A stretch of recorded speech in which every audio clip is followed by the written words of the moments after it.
facilities for working on large ships that China military shipping concern COSCO is going to get.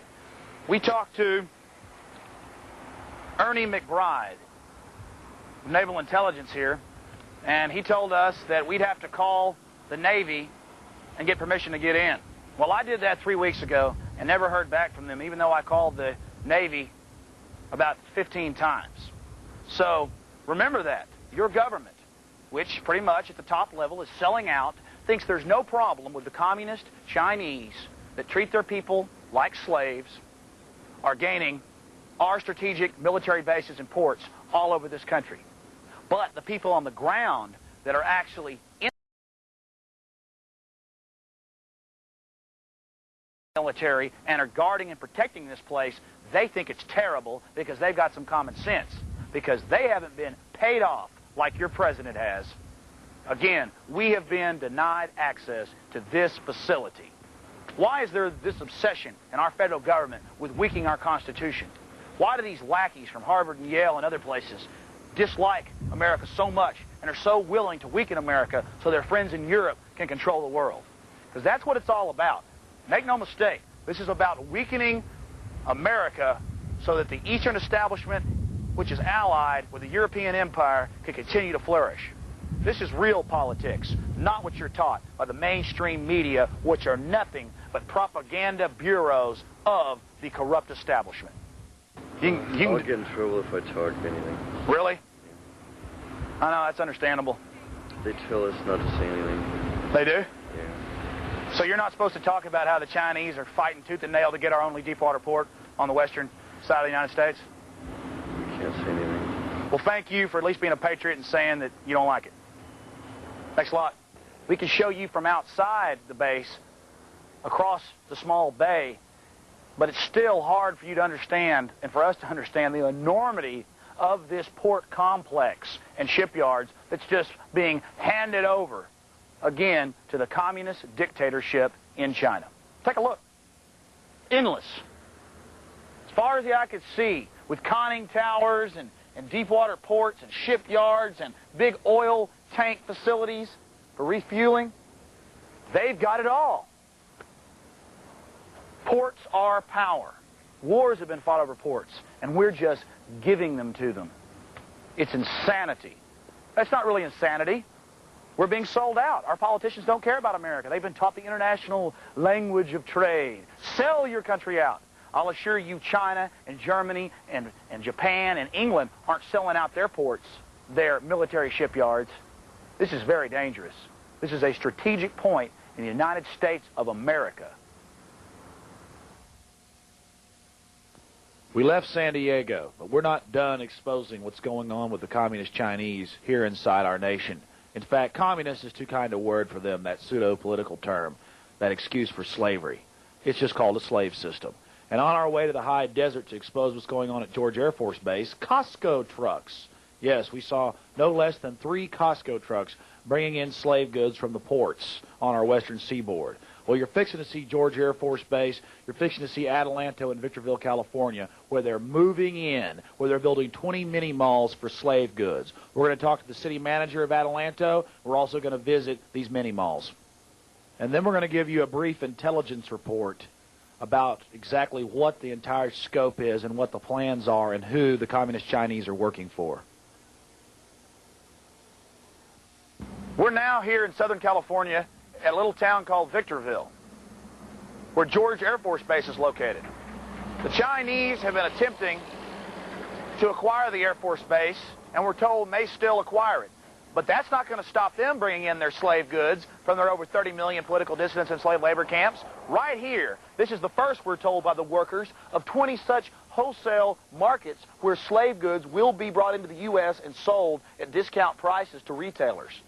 So here you have it. No more middleman for the Chinese military-industrial complex to sell slave goods. They're actually buying up the land, and this, again, is the first of 20 such facilities to be built.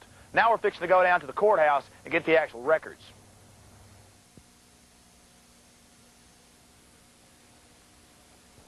Listen carefully to this interview with Mr. Sakamoto, the city manager of Adelanto, and get his point of view on trade and human rights.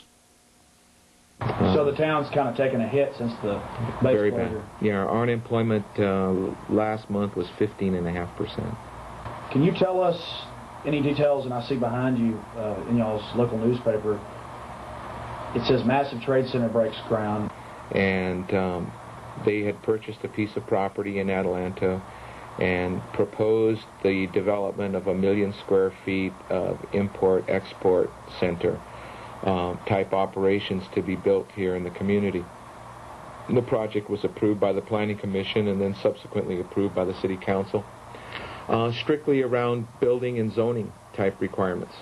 And since that time, they've gone forward trying to put their project together.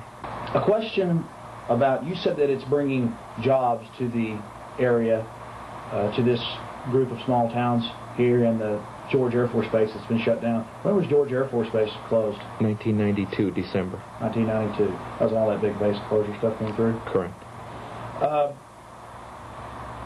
You're saying that it will bring jobs. How can American business and workers compete with Chinese slave labor goods? Well, this portion of the business is going to be the retail portion. They're not going to do any manufacturing here. I understand that, but the question is, and Amnesty International and many others have categorized this, and we know that in human history, we're not saying it's just China. In human history, near slavery or slavery has pretty much been the way a lot of societies have operated, and some estimates are as high as 30 million political dissidents in slave labor camps in China. And there's the human rights issue, and then on top of it, there's the issue of this isn't even free trade. This is absolute slave labor controlled by the military in China. And the fear is that already, we're not singling y'all out, Walmart, Kmart, Target, every other shopping mall is buying these goods, and they're just middlemen. Doesn't it seem like China's trying to take out the middlemen? I don't know.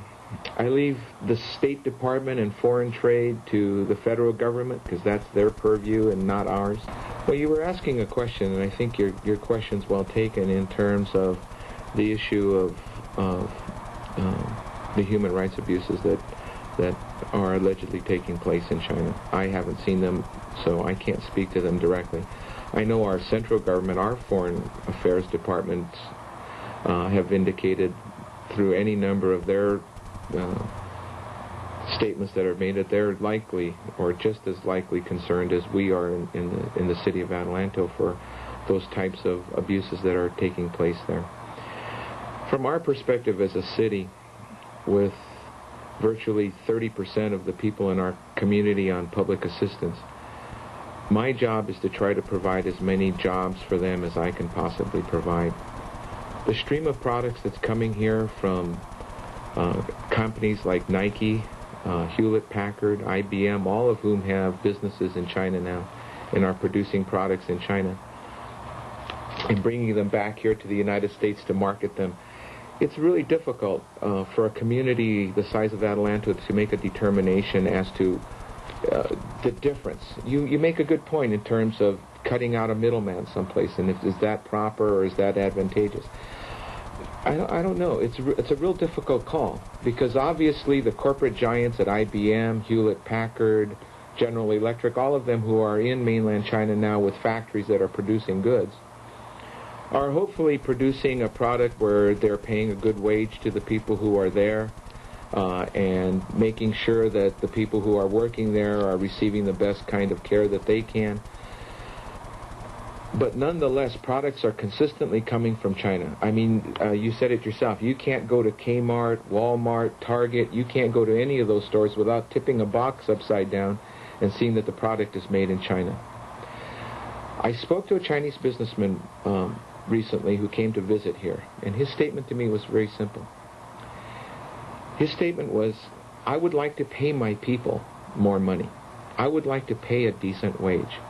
But when the American companies offer me only 5 or 6% of what they're selling the product for here in the United States, they make it very difficult for me to pay a salary that's competitive. I would like to pay a competitive salary, but as long as the American companies are only willing to pay me 4 cents on the dollar for a product, it becomes impossible for me.